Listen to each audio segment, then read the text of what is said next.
So now that we've spoken about design, then we've spoken about documentation. Now let's start thinking about virtualization. So virtualization is not a new concept. It's been around for a while, but it's kind of becoming a big important piece in the API world. So what do I mean by virtualization, right? So let's take the example of the fact that you're building an application and you're building an API as part of that application. Now, say in this case, this application, this API which you're building, actually interacts with the Google Maps API.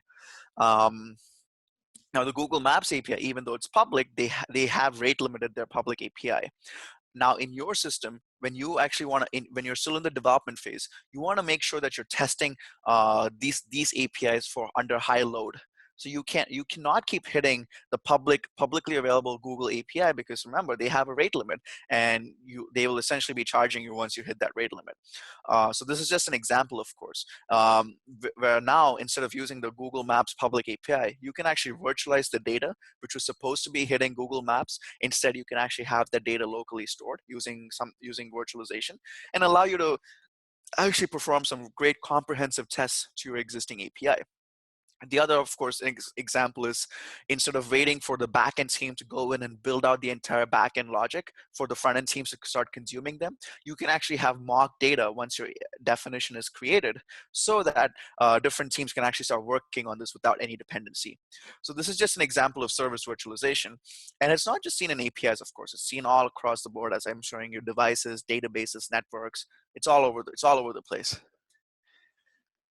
So, as I kind of alluded to this, but from the definition itself, you can actually virtualize all the different operations and the data points which your definition actually specifies, from which your internal stakeholders, like your developers, your testers, they all can start understanding what the API does and start working on their different job functions. The developer, say for example, the front-end developer, he or she knows exactly what the data is supposed to be returned from that API, so that they can start working on their front-end clients. The testers, they can understand the requests and responses. They can get the dummy data and start writing test cases. So that's just an example. So it kind of minimizes dependencies and allows them to develop a great API. There's another example where from the virtualized API, instead of waiting for the entire application to be created, you can actually send that to a consumer. Especially third-party partner-based consumers who who kind of have like a revenue arrangement with you, and you can get early feedback from them on saying, hey, does this API fit your needs?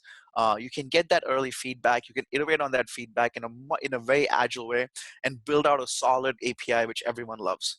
So virtualization has great advantages for your internal stakeholders as well as your external third-party partners. And advantages: reduces dependencies between teams.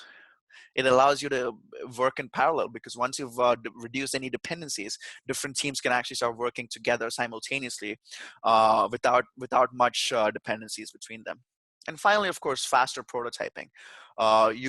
Since everyone is aligned on what the data is supposed to be returned from the responses, they can all start working simultaneously, and that ensures a faster go-to-market for your API as well.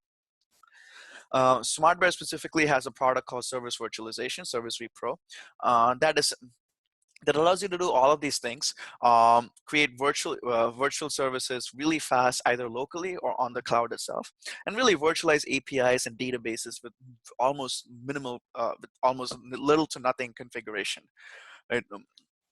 And primarily from the definition, we're talking about primarily how these tools can actually do it from the definition itself. So from your definition, because you've specified all the requests and responses, there's minimal configuration because that's already been done in the definition itself.